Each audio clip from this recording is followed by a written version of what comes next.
So the question I'd like to start with today is, if you look at your life and the way you feel right now, do you feel like your life's in order?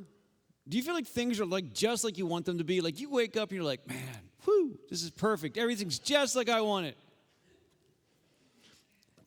We may have moments of that, but I think most of us struggle to experiencing anything like that. That most of us struggle to feel like our life's the way we want it. I mean, hopefully we have positive things along the way, but the reality is life just gets overwhelming, right? Sometimes circumstances come along that make it feel overwhelming. The holidays, something that's meant to be a time of joy, can very quickly become something that is just overwhelming. So what I want to talk about today as we kind of wrap up this kind of Advent series we've been in, I want to talk about this idea of having peace. You know, and remember that what we've been doing throughout these past few weeks is what we do during the Advent season is that we look at what Christmas means. Right? Christmas we celebrate as one day, but Christmas is, a pretty big deal if you believe in Jesus, right? And so what we want to do is that not let that day kind of come and just kind of blow by us and we kind of miss it. So what we do instead is that we spend these kind of 4 Sundays leading up to it looking at what does it really mean? What does Christmas really mean? What are the themes of Christmas? I often use the term, what are the gifts of Christmas? And we've looked at these over the past few weeks, where we started out with hope, that we find hope because of Christmas. Then we talked about the fact that we can find joy, a persistent joy, because of Christmas. Last week we talked about love. And today as we talk about peace, the thing that I think we find, that if we actually look at these gifts of Christmas, these themes of Christmas, that the path to having peace in our lives is built on those other 3 themes of having hope in our lives, having joy in our lives, having love in our lives, loving people, not just those we love romantically, not just those who are our family, but lives where we actually live out the love of Jesus. So if I was to ask you, what is your definition of having peace? We might not all give the exact same definition, but I think we all have a general sense of what it means to have peace, that we have the sense that we're going to be okay, that things are okay, that we have this general sense of well-being. So the question is, how do we get that in our lives? How do we get there? And one of the questions that I often think about is, if I was to ask someone, do you have peace in your life? I mean, oftentimes we'll say, well, it kind of depends on how things are going. Right? Because maybe this idea of having peace in our lives, maybe there's really no such thing as persistent peace. Maybe peace itself is circumstantial. That as long as things are going well, then I can kind of be peaceful about it. I can be settled. I can be okay. But something's always going to come along to blow it up eventually. Or is that true? Is peace something that we can only find circumstantially? Well, it's interesting that Jesus doesn't seem to think so. Jesus seems to think that peace is something that can be persistent, that peace is something that is not tied to circumstances. Peace is something that we can actually have consistently in our lives. So what I wanted to do this morning is take a look at that reading we did at the beginning during the candle lighting and see a couple things in there. What is this kind of idea of peace? What does Jesus describe it as? And what does Jesus show us about how we find peace in our lives? How do we get on a path of developing peace in our lives, a greater sense of wholeness in our lives? So what I wanted to do was actually jump to the very last thing we read and then talk about that for a minute and then go back to the beginning and see how we get to this last point of having peace. So from the reading, here's the very last statement we heard from Jesus. He says, I'm leaving you with a gift, peace of mind and heart. And the peace I give is a gift the world cannot give. So don't be troubled or afraid. Now, it's interesting to know when Jesus said this. So this is recorded for us by the Apostle John, one of Jesus' closest followers. John was a young man, a teenager, we think probably 14 years old, 15 years old when he started following Jesus. He kind of followed Jesus through his earthly ministry. We think that's around 3 years or so. And as Jesus says this, he's kind of reaching the end of that earthly ministry, that Jesus says, reaching that point where he'll soon go to the cross. So he's kind of preparing his followers, saying that I'm going to be leaving here soon. But I'm leaving you a gift. This idea of peace of mind and heart. that he says that there's this peace that we can have in our lives that goes beyond the circumstances. Again, this kind of persistent peace, this thing that's deep and real and consistent. And so do you have that in your life? Do I have that in my life? I'll tell you, I struggle to have that in my life. Because my answer would probably be well, yeah, I have peace sometimes, but not all the time. And the thing is that Jesus is indicating that that's not how we have to do it. That we can really be peaceful. And one of the things that I want to make a distinction on is that having peace, being peaceful, is not defined by our outward behavior. Right? Being peaceful is defined by what we experience inside of us. The kind of peace that Jesus is talking about is inside of us. Because one of the things I think we find in modern society is we're really good at putting on a mask and making it look like we're all together. We got it all figured out, right? That we can be really, really good at pushing our emotions down, or maybe just kind of just covering them up somehow. We're still experiencing them, we're just covering them up. Right? So if you think about this idea of having peace, what's the test? Like how do you know if you're just really good at pretending you're okay, or are you really okay?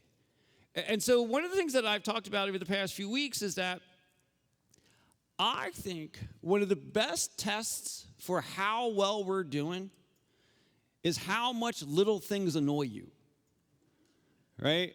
The classic reference, right? How do you do in traffic, right? And if someone recorded the things you were saying in the car, we couldn't play them here, right? Right? And as I was writing this, I was thinking about some examples. I'm like, I had this the other day, actually, that you're in traffic, you're at a red light, you're behind someone else, it turns green. They do not appear to have noticed that it's turned green. And they just sit there, right? They just sit there. And then they start rolling slowly, and as they start to roll, the light goes from green to yellow to red. They make it through, but you don't. What do you say in that moment? What do you feel in that moment? Or you're trying to concentrate and do something, and somebody just won't stop talking at you. How do you do in those moments? Or one of mine sometimes too is I'm going a place I haven't been before, so I'm following my GPS, and it says turn right, and I realize it was that right back there, right? And the thing is that life has annoyances. It just does. But the question is, how do you deal with those annoyances? Do you maintain your peace during those annoyances? Because the reason I point out annoyances, right, is that sometimes there are really big things that happen. You get really bad news, really difficult things, that the natural thing to do is have a large amount of emotion. But the thing that, as a person who's struggled with anger for much of my life, the thing I had to realize is that when little things cause me to explode, that's because there was something going on inside of me long before that happened.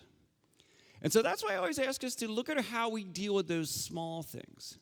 And the idea of losing our peace, some people explode very visibly, but not all of us, right? People deal with stress and kind of losing their peace in lots of different ways. Some people say outwardly explode. Some people just become very vindictive. They just start becoming very rude to other people because they're upset or frustrated. Right? Sometimes people get very passive aggressive. But also, many of us can lose our peace with no outward signs that anyone else is going to pick up on. When things like I'm describing happen, or other things that kind of bother you, and you kind of feel that grumbling in your stomach and that burning kind of kicks in, that's losing your peace, even if no one sees it. Or you just suddenly start to get hot because your blood pressure is coming up. Right? If you experience any of those sort of things, or any kind of discomfort when small things are happening around us, it shows us that there's this discontent. Something's just not settled inside of us. And what we're trying to do is to live our lives in such a way that we can have purposeful lives, productive lives, and not be set off by everything around us. And so we want to find a way to not have that kind of, pile of gunpowder inside of us all the time, or that thing is just always ready to be set off by every little thing or any little thing. So how do we do that? How do we find the kind of peace that Jesus is talking about? Well, if we look at what he says here, he says that, hey, I'm leaving you a gift of peace of mind and heart. And it's one that the world can't give us. And he just says, so don't be troubled or afraid. Well, there you go. Just stop being troubled and afraid, and everything will be fine. Sure, yeah, easy, right? But here's the thing it comes down to. As a person who's been through a lot of self-examination over the years, the thing that I come to realize that pretty much anything that I find disturbing or stressful always boils down to fear. That we're afraid of something, right? That if you want to go speak in front of an audience, you say I'm nervous. Well, what are you afraid of? You're afraid they're going to think you're dumb, or you're not ready. You're not prepared. So that's what you're afraid of when that happens, right? When we start becoming worried about our retirements, we're afraid we're not going to have enough money. Right? If we get really, upset about a relationship that goes wrong, are we afraid we're going to be alone? At the heart of most of our most difficult, painful things is fear. So Jesus is saying that the solution here is to break free of our fear. But he's not saying, well, just put it down and walk away and you're good. I mean, it'd be cool if we could do that, but most of us can't do that. I don't know if any of us can do that. Because the thing that I think that's important to understand is that, fear exists inside us, whatever it might be that we're afraid about. The fear exists inside of us for a reason. There are circumstances, there are life experiences that build that up. And one of the things is that if we just try to say, I'm just going to push the fear out, I think what ends up happening is without realizing it, if we just try to get rid of fear without replacing it with something, you kind of leave a vacuum there. And that fear very easily comes right back. So if we're going to really lead this life of greater peace, of deeper peace, starting to break free of our fears, what we need to do is look for the things that we can replace the fear with to get past those things. So I guess the thing it comes down to is that how do we do that? And I think the thing that Jesus points us to is that there is actually a process that we can go through, where we steadily kind of reduce our fear. We steadily start to break free from that fear. And we start to move into a place where we turn the fear down a little bit and we bring something else in to fill that space. And if we do that long enough and consistently enough, we move closer and closer to having the kind of experience that Jesus talks about. So if we go back to that reading now that we did at the beginning, and we see what Jesus is promising here at the end, let's see what he kind of points to. And when we start the reading, Jesus makes this promise that seems kind of impossible. Right? Jesus says this. He says, I tell you the truth. Anyone who believes in me will do the same works I have done, and even greater works, because I am going to be with the Father. And you want to realize that for Jesus' closest followers, those who were with him for that kind of extended period of time, one of the things that they were most afraid of is him leaving. Because, he'd upset a lot of people along the way. And he seems to be able to handle those people. Are we going to be able to handle those people if he's not here? And the reason people are interested in what we're doing is because of the ways he's changing lives, because he's relieving suffering. Right? He's standing up to the bullies. He's pointing people towards a loving God and away from this God of retribution and rules to hope and purpose.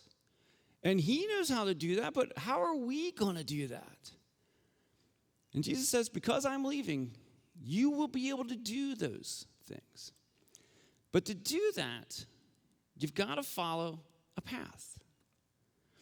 And one of the things that I always encourage us to do, I talked about this a couple weeks ago. I would encourage you to take some time at some point and read through the Gospels, right? The first 4 books of the New Testament, right? Matthew, Mark, Luke, and John, right? Because there are different perspectives on similar sets of events, right? Matthew and John were Jesus' followers, right? So they were there for it, right? Luke was a researcher, so he kind of researched things after the fact, right? And Mark was a follower of Peter's. So Mark got to hear Peter teach over and over again and see how Peter describes things.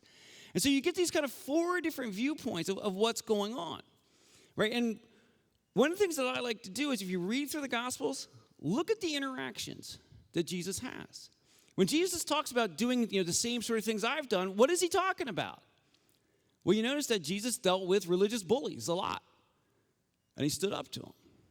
We saw that Jesus would enter into people's lives, and he would relieve suffering when people were hurting, when people were hungry, when people felt lost or lonely.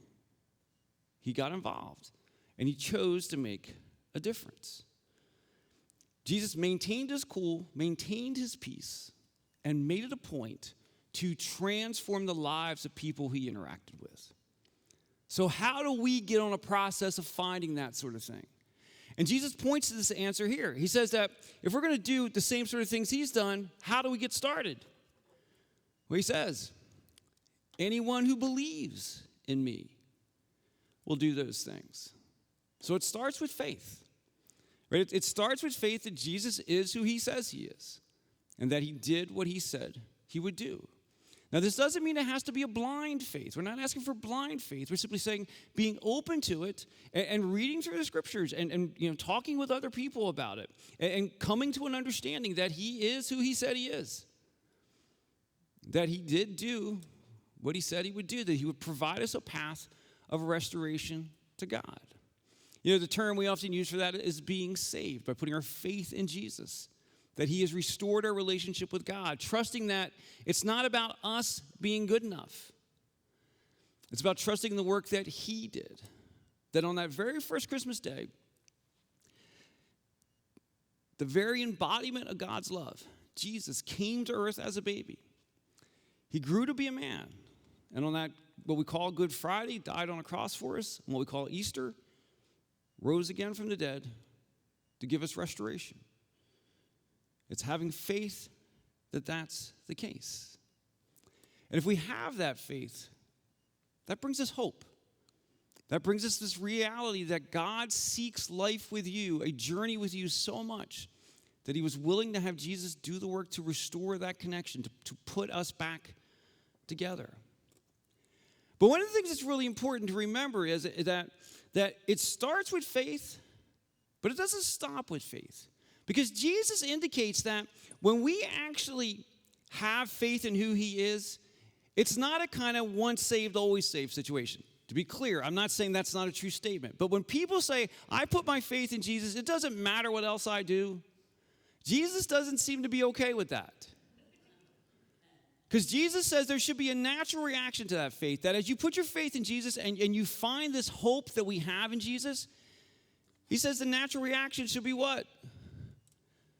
Do something. Do something. Go out there and do what he did, right? To lift people up who are hurting, right? To help feed the poor, right? To help people with their emotional pain, to be present with one another, to walk through life with other people, to not always take the what's good for me path, but to do what's right path. To live what we talked about earlier, right? When I read that scripture in the beginning. Every time we take care of the poor, take care of the hungry, go visit people in prisons, right? When we do those things, he says that should be the natural reaction to your faith in me. That should be the natural reaction of the hope that we receive. And it really comes down to that willingness to take action. But the thing that I want to really reinforce, it comes down to faith and action, but the order is really important, right? That there is no concept of earning our salvation. None of us are good enough. Only one was good enough, Jesus. And so Jesus is simply saying, put your faith in me, and then in response to that, take action that makes a difference. Take action that helps people to find relationship with Jesus. Take action to relieve suffering. Take action that brings hope to people. Stand up to the religious bullies. Right? Don't fall in to all that. And Jesus is really clear when he talks about taking action consistent with the kind of action he took. He goes on to say this. He says, if you love me, obey my commandments. And we talked about this last week. He's not talking about the 10 Commandments. He's talking about something much higher than that. The commandment was what? Love others as I have loved you. Our natural reaction to the gift we receive through faith in Jesus is to extend love to others the way Jesus did. Back to that lifting people out of suffering, pointing people towards relationship with God, investing in others. And we talked about this at length last week, but I just want to touch on it again quickly.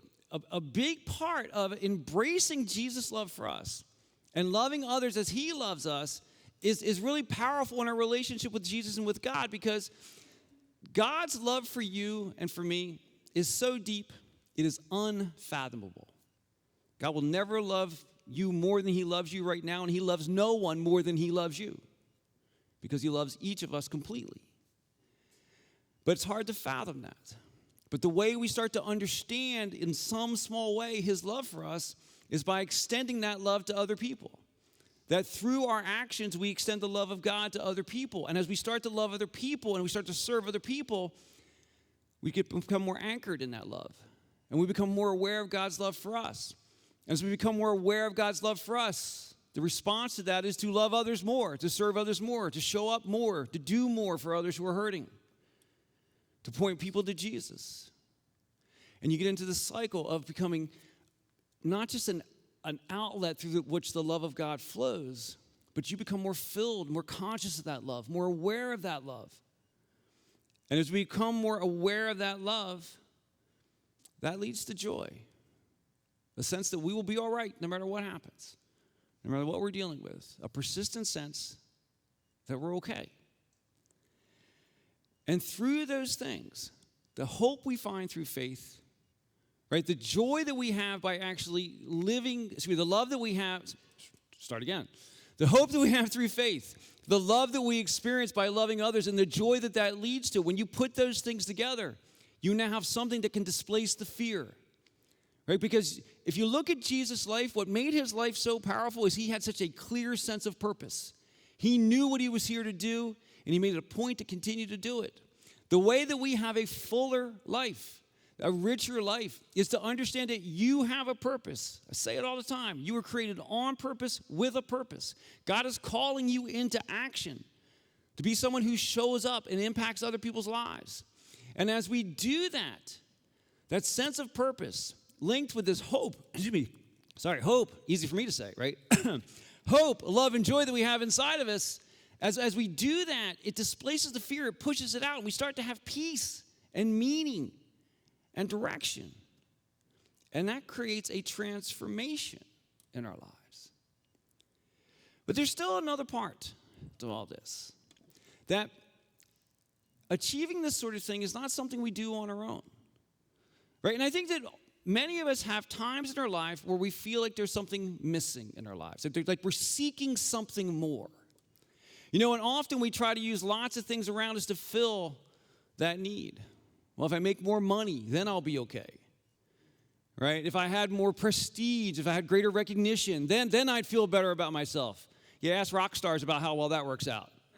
Right? Right? It's just money doesn't do it, prestige doesn't do it, fame doesn't do it, power doesn't do it, a bigger house doesn't do it, a fancier car doesn't do it, drugs, alcohol, medications don't do it. But we all turn to those things because we feel like there's something else that's supposed to be inside of us and we just can't find it. And what Jesus tells us is that you're right. You are searching for something. You're just searching for it in the wrong place. Because he goes on to say, I will ask the Father, and he will give you another advocate who will never leave you. So Jesus is saying that I'm going to go away, but God will send someone else. It says, when the Father sends the advocate as my representative, that is the Holy Spirit, he will teach you everything and will remind you of everything I have told you.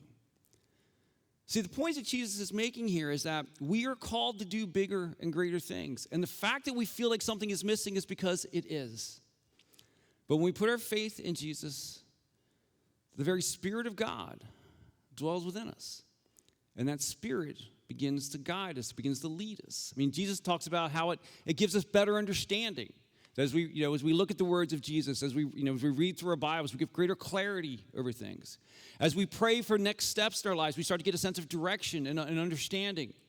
That The very power of God, the very Spirit of God will lead us through our journey to do these sort of things, to live this meaningful life, this impactful life, this life that is free of being overwhelmed with fear and worry, to live a life that is filled with purpose, that makes a difference. We become aware of God's love for us, and we want to share those things with other people as well. Because if we believe what we say we believe, a natural reaction should be to want to, at the appropriate time, in the appropriate ways, share that with other people. To invite people to be a part of what we're doing. As I'm always talking about, invite people to come to church with you. One of the easiest things that we can do is invite others to join us. And as I mentioned a bunch of times, and I'm not giving up, Christmas Eve is the easiest time in the world to do that. Invite some folks to come with you. If they say no, that's okay, right? It doesn't change anything. It doesn't change a relationship with anybody. But we invite them. Because we want people to share in what we have. And we want to be a growing part of making a difference in the place where God has placed us. My friends, the way to really enjoy Christmas, as we look to Christmas Eve on Wednesday, Christmas on Thursday, to fully recognize what that day really means, comes down to embracing all that we've been given, using what we've been given to make the difference that we can, walking in a life of purpose, and being active, being an active presence in this world around us to relieve suffering and to help people find life in Jesus. And to do that with hope, joy, and love will transform your entire life experience and build a foundation for living with a sense of peace in each day.